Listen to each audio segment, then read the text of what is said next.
Oh boy, I sure had fun playing that 2000s cult PC game. I can't wait to play the sequel.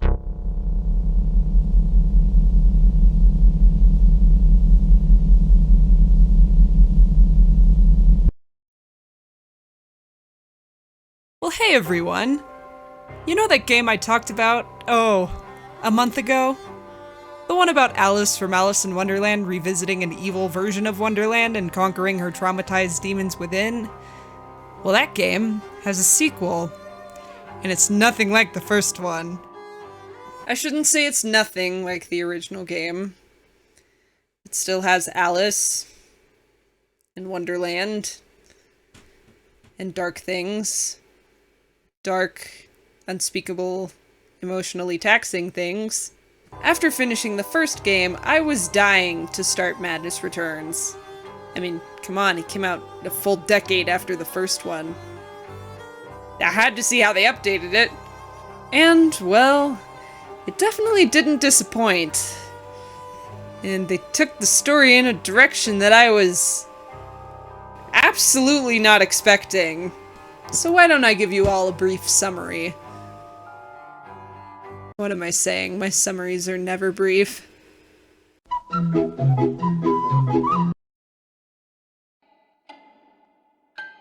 About a year after her departure from the asylum, Alice attends a psychiatric appointment.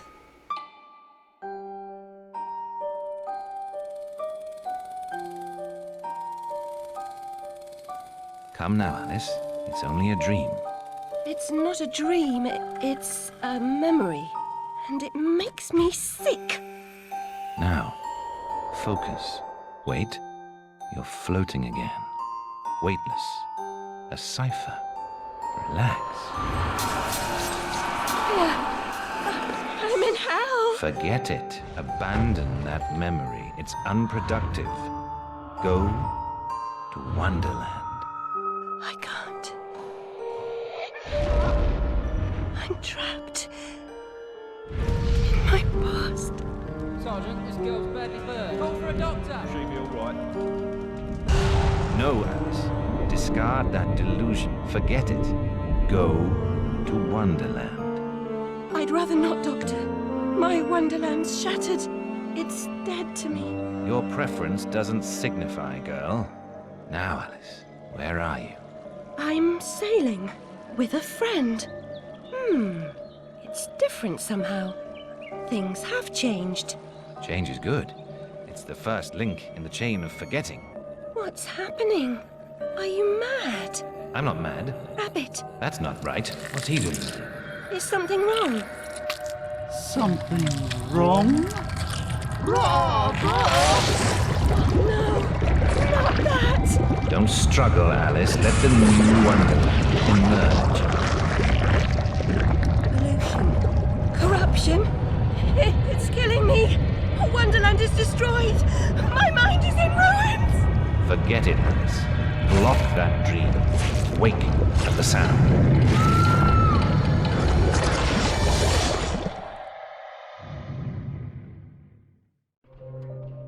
There, Alice.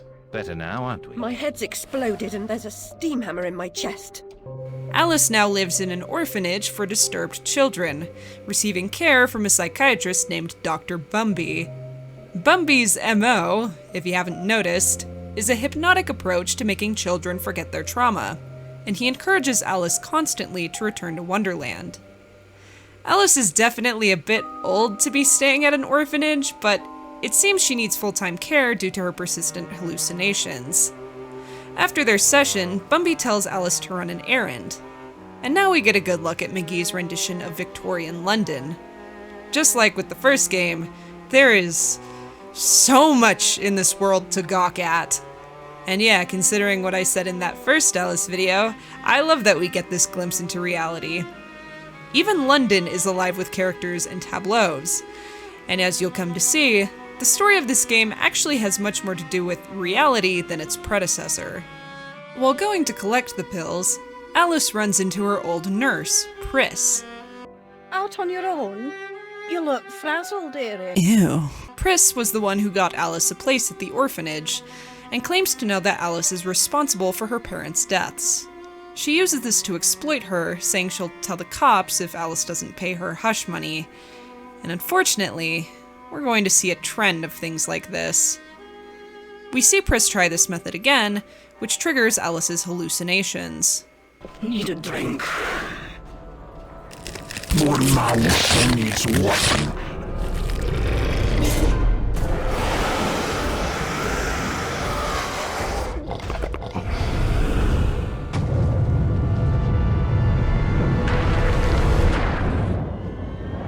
Victims like you.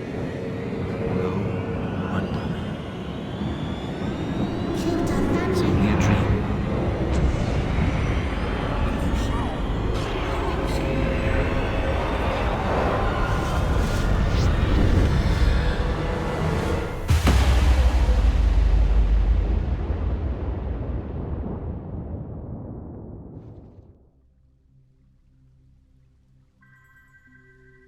God damn, this game is gorgeous.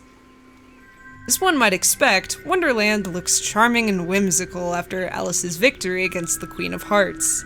The original game looked really creepy and off-putting, largely because of graphical limitations at the time and the conventions that McGee broke. But the environments of this game are, I'd say, super effective in a completely different way.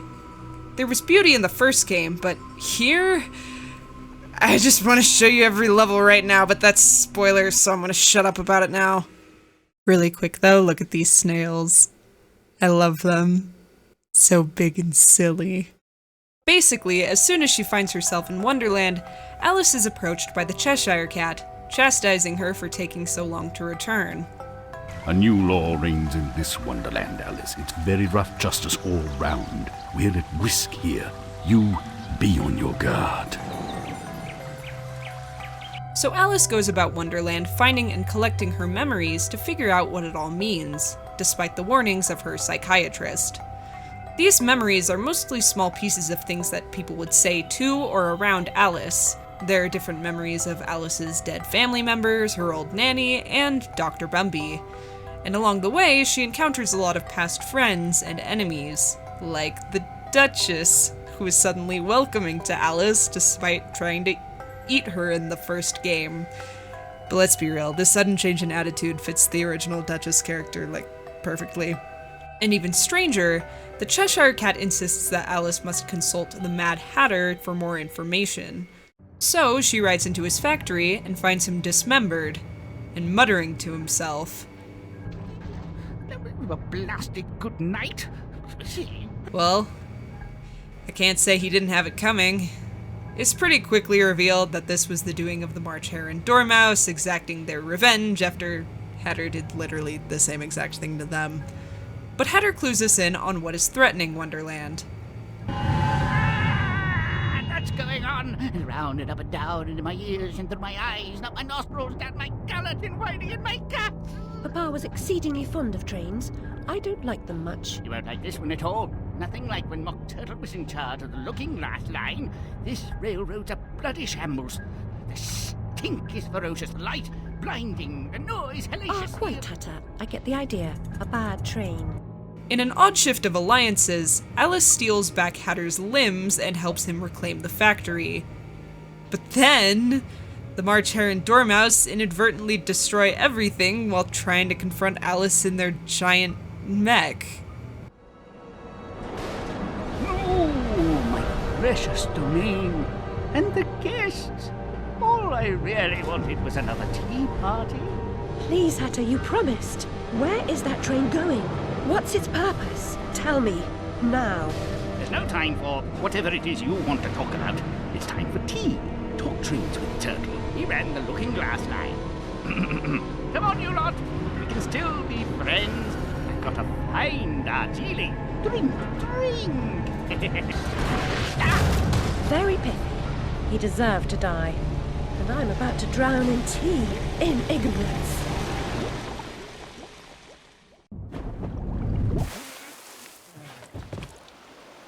Caught my very own ribbon then. So this time, you don't just stay in Wonderland. Instead, Alice goes in and out of the real world every chapter. I think it's real cool. In reality, Alice makes her way to a brothel so she can talk to her former nanny. Nanny, now a prostitute, obviously, is having a squabble with her pimp as he is demanding a disproportionate cut of the girl's earnings. And this escalates in him pushing Nanny to the ground and setting fire to the brothel before knocking Alice out. And then we get to see Wonderland's oceany locations, where we reunite with the mock turtle. Change the subject. We avoid speaking about the thing whose name should not be spoken. Damn, Turtle. You finally hit puberty? You sound pretty different there. No, my shell!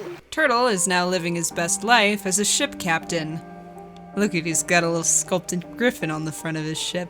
Isn't that cute? What besties. He gives Alice a ticket to a show put on by the carpenter in the undersea town of Barrel Bottom. And this means we get some new characters. The walrus and the carpenter are putting on a show about death, and they make you gather their cast and crew, which is pretty much all fish. And this becomes particularly awkward when we walk in on their fish murder dungeon.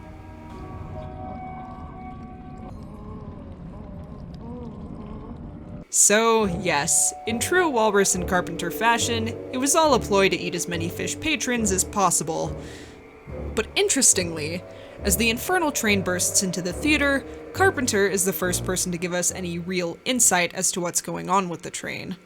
However this turns out, consider the prospect that you've been misled, Alice. Then ask, by whom? No! Who set that bloody train in motion? Where has it come from? It arrived when you arrived, and it's more horrible even than you could currently imagine. The death of a dream caterpillar! May know how!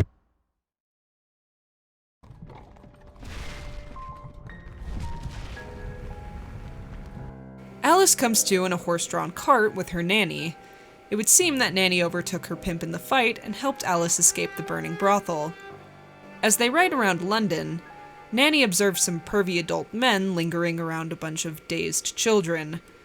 On her next trip to Wonderland, Alice seeks out Caterpillar in an Eastern, largely Japanese-inspired location full of bugs. She basically has to complete a side mission on her way, saving these little ants from samurai wasps.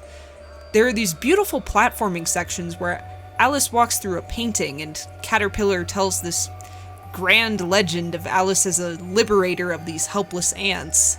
And that's interesting, because think about Alice's character from the original game. She seems very blasé about others' problems in Wonderland, even though they're all sort of a part of her. So this seems like a weird shift in character from the Alice who really only cared about her main goal to one who was willing to instill justice. It's even said at one point that Alice has a hero complex. But keep this in mind, because I'm coming back to it later. Anyway, Alice finally makes it to Caterpillar, who says that she must find the Queen of Hearts. She is someone you once knew and loved. Time changes us all. Not all change is good. Remember that when you find the Queen. On her way to meet the Queen, Alice finds herself falling into this beautiful card-themed area in the sky. Again, this game really stands out from the original just by these unabashedly bright and fantastical levels, which is extra impressive because I actually find this game a lot more disturbing than the original. And just a small example of that is this dark memory we find of Alice's sister in the middle of such a nice area. Claimed I'd stolen his heart. Trifling with his affections. Creepy sod. Touching me. Told Papa to never invite him to tea again. You know, despite how dark the first game was, I feel like Madness Returns is much more adult in its themes. And again, I'll get back to that. But beneath Card Heaven, Alice finds herself back in Queensland, now far more decrepit. I'll try not to harp on this area too much, but this is where things really start to get twisted. For one, we find the White King blocking our way, all melded into the doorframe as punishment for trying to take the castle, and Alice is basically forced to destroy him to progress. Then there's the zombie card guards, back for another round after you slaughtered them all in the first game. goddamn, I find it creepy. I've always found the regular card guards creepy enough in pretty much any version of Wonderland, so I hate this. In a good way. And if that's not enough, the game goes full survival horror as it introduces the Executioner, a giant card guard who literally can't be killed. So throughout this whole area, you have to just wait for him to appear again and run for your life. I actually love that this game leans more into the horror than the original did. We need more whimsical, bizarre horror like this. Real talk though, I feel like a scythe has got to be one of the less effective execution instruments out there. Also, there's a random Psychonauts reference in one of these little nooks here. You know, it makes sense that McGee would be a Psychonauts fan.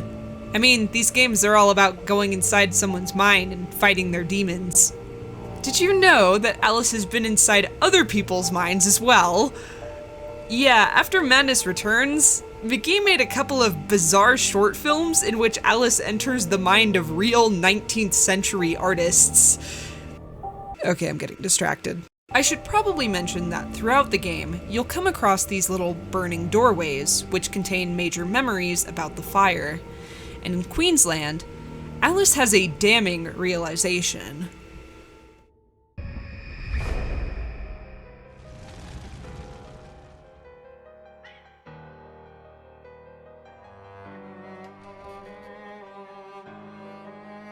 Lizzie hated locked rooms. Her room was further from the fire than mine. Smoke could not have killed her. She never locked her door. And besides, she knew another way out of the house. Out of the window. Someone incapacitated or killed Lizzie, then locked her door, then took the lamp downstairs and started the fire to cover up their crime. Their plan was to kill us all.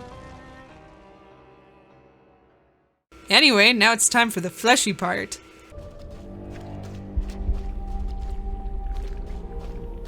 God, I can't get enough of this nasty anatomical hellscape.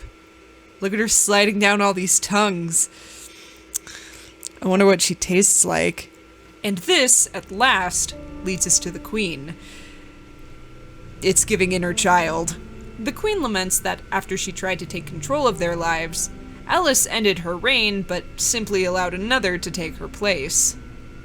You see the pattern of destruction? I know you do. The train is trying to destroy all evidence of your past, and especially the fire. Now, who would want that? Who benefits from your madness? The destruction of Wonderland is the destruction of me. The Queen claims that Alice's unawareness of her surrounding world is concealing a tragedy, which is destroying both herself and Wonder. Can't distinguish reality from illusion? Remember your last journey? An elephant never forgets where she left her trunk. Humiliation, I say. I approve your release, and back you come like a bad penny. Reputation in ruins. People talk, Alice. I'm an old dog. Ready to bone, don't you know? Loyalty. You must never run away from home. Stay, Alice. Sit. Alice finds herself back in Rutledge Asylum. And yeah, the story gets real fucking disturbing from here on out. We see the Tweedles giving Alice all these fucked up old-fashioned treatments for her madness, so I think it's safe to say that the asylum part isn't actually real. Alice hallucinates all the adults in her life discussing her readmission, but the most interesting is Bumby. Come now, Alice. Am I not to be as much honored and obeyed as the Queen? Is that asking too much? I want what she wanted. Give yourself over to that. Trade the tentacles for the train. It's altogether a better ride.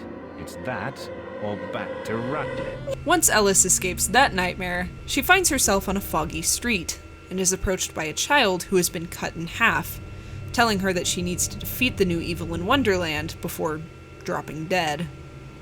So now, we get into the final area of the game.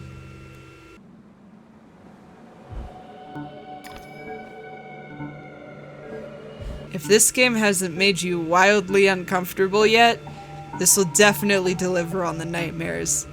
Like, everywhere you turn, there's something nasty. And yet again, it's just so good. So demented and creative, like these nauseating puzzle sections and these disturbing display cases and, oh look at that, it's an armchair.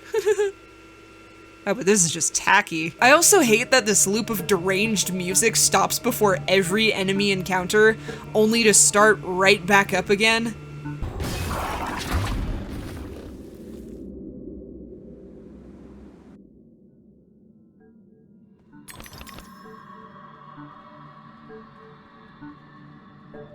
Yeah, after about an hour of that, I was feeling pretty fucking mad myself. Eventually, Alice stumbles upon a bunch of crazy, stitched-up children. The seeming leader girl says that Alice is like them, in a way, and that she must save the children before an entity called the Dollmaker removes what is left of them. Sadly, you'll later find this girl dead, and the dollhouse morphs into a sort of factory, where we can see lines and lines of these tormented dolls. And Alice uncovers the final memory of the fire.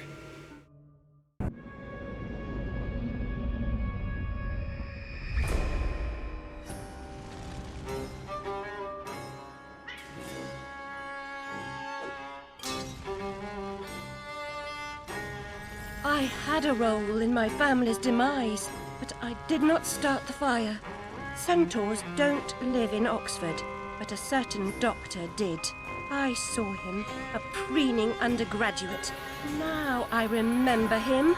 That key belongs to Lizzie's room. Yeah, what can I say? That is some psych major shit. It turns out that the doll maker, and the man behind the fire, was none other than Dr. Bumby. And it only gets darker from here. Murderer! You blood-sucking parasite! The damage you've done to children! The abuse! I provide a service. In the great and awful metropolis, appetites of all sorts must be gratified. My family! My mind! The infernal train! The train is your invention, your defense. I merely set its schedule and itinerary. The train is coming with its shiny cars, with comfy seats and wheels of stars. So hush, my little ones, have no fear. The man in the moon is the engineer. And I really don't like spelling this out, Bumby's hypnosis was really a method of dulling orphan children's senses and disorienting them so he could prostitute them to fellow perverts. And this was also his plan for Alice. And if you think about it, this makes Bumby a doll maker in real life, turning children into mere lifeless objects to be played with. Yeah, I told you this was gonna get really upsetting. Back in London, Alice sees the ghosts of children walking around with numbers around their necks, and she finds Dr. Bumby waiting at a train station. You oozing sore of depravity! Children wearing their names around their necks as if they're breeding livestock! A declaration of their pedigree. You could use one. They're proud to display their provenance. You corrupted my memories, but you failed to make me forget. I could have made you into a tasty bit. Clients out the door waiting for a piece from a raving, delusional beauty with no memory of the past or no sense of the future. But you wouldn't forget. You insisted on holding on to your fantasies. You're mad, like your sister. Don't speak of her. You didn't know her. Your sister was a tease, pretended to despise me. She got what she wanted, in the end. So, those memories of her father's acquaintance creeping on Lizzie referred to Dr. Bumby. And it's super disturbing that this implies that he assaulted Lizzie before killing her, and now keeps the key to her room as a sort of trophy. And the fire was really meant to cover up this crime. In the final boss, Alice confronts the dollmaker on the infernal train, and finally destroys them both before Bumby gets what's coming to him.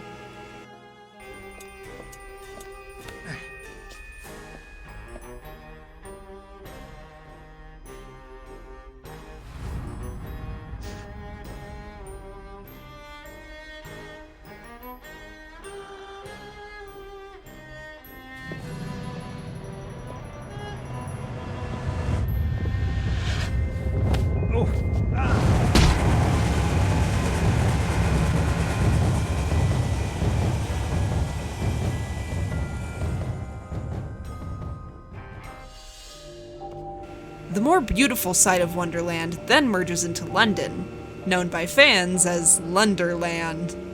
And this time, we do get some satisfying parting words from the Cheshire Cat. Ah, Alice, we can't go home again. No surprise, really. Only a very few find the way, and most of them don't recognize it when they do. Delusions, too, die hard. Only the savage regard the endurance of pain as the measure of worth. Forgetting pain is convenient, remembering it agonizing. But recovering the truth is worth the suffering. And our Wonderland, though damaged, is safe in memory for now.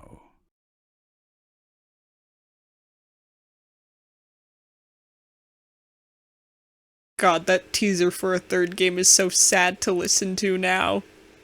Madness Returns is an interesting sequel because, while the original was very much an exploration into Alice as a character, this one's like a mystery? On one hand, we once again have the externalizing and demonizing of an internal struggle, the impulse to forget painful memories, but more importantly, we have a story of the weak being taken advantage of. Nanny is taken advantage of because she can't look to the law for protection, Alice is exploited by Pris because of her mental illness, and of course, there's Bumby and his exploitation of children. Alice has kind of already done her work in confronting her trauma, and this would explain why there aren't any boss fights like in the original, save for the doll maker. So Alice and her mind are more or less cooperating again against this evil. And I like how much growth this shows in Alice, that she's gone from merely fighting her denial to actively chasing down the truth. It's a little spooky to think about how much her subconscious recognizes the abuse around her without Alice fully realizing it herself. Listen to what Alice's nanny says here in Chapter 3. Gone off some lurkers, common as cockroaches, and those poor tykes are food for perverts, like the blameless ants that wasps consume or spiders' feeble prey. Ants and wasps, huh? Kinda makes you look at the whole chapter a little differently, doesn't it? This game is actually so detailed, it's insane. Like, there's a shit ton of foreshadowing like this, and there is no way I'm gonna fit it all into this video. I'd say there's almost a little too much when referring to Bumby. It becomes a little obvious that he's gonna end up being the villain. But the actual crimes are foreshadowed subtly enough that a second playthrough is just so uncomfortable. Like, how did I not notice all of this the first time? But another nice character development is that once Alice does catch Wise, she's now strong enough to take matters into her own hands. Also, I want to point out a cool little detail. The first time Alice starts tripping balls, she sees Pris as having a Jabberwock head. It's really easy to miss because it's not based on the Jabberwock's design from the first game, it's actually based on the original Jabberwock illustration from Through the Looking Glass, so it's kinda easy to mistake it for like a weird bug or something. But like the Jabberwock, Pris perpetuates the lies Alice has told herself about being responsible for the fire. And, you know, the Jabberwock is the only character from the original game that actually stays dead. We see his skeleton at the beginning of the game, and this is kind of a nice indication that Alice has conquered that part of herself that is self-destructive and overly negative, allowing her to understand that she's not actually guilty for her family's death. And this is the first step in understanding what is truly going on around her. God damn it. We need to reassess the Queen. The Queen has always been a reflection of Alice, but now she appears in child form. Perhaps this is just a reimagined way of showing that the Queen is trapped in the past and trying to keep Alice in the same harmful coping mechanisms. But then she also gives this line. What you claim not to know is merely what you've denied. Bit ironic, isn't it? Well, the Queen isn't really characterized as the embodiment of Alice's denial this time, but she still serves a protective role. In saying that Alice rejected her yet allowed another to succeed her, basically means that Alice traded one denial for another. But the difference between the Queen and Bumby is that the Queen was trying to protect Alice. And it is because of this protection that the Queen subtly warns Alice about Bumby. The Queen of Hearts, who once represented Alice's denial, is the former queen of Alice's heart, but now it is Bumby's rule that must be overthrown. Madness Returns isn't actually all that much of a psychological journey, it's more of a good versus evil story. Alice isn't fighting her demons anymore. Now she's being set up as almost a superhero character. But also, it's the story of her setting up the next chapter in her life, as she reckons with the Queen. And now, she's able to do good for those who have suffered, like her. Her Queen of Hearts is still alive, but she no longer rules, and neither does Bumby. And this is what I think the Lunderland bit at the end means. Alice is the queen of her own heart now. She can coexist with the Red Queen and the bizarre workings of her mind without letting them run amok. You know, these games hit for me in a lot of ways. As a kid, I really liked Alice in Wonderland, but I liked it because it was really weird. And I found it kind of creepy. The old Disney movie would make me pretty uncomfortable with its bizarre Technicolor look, but I always wanted to keep watching.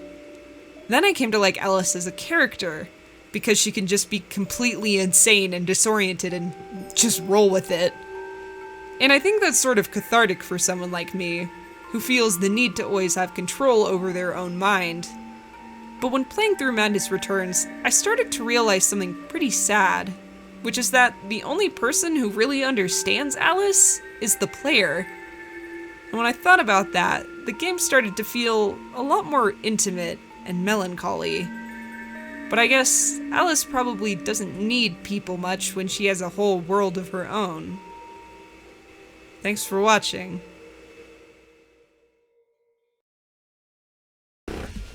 I fucking had it with this ball!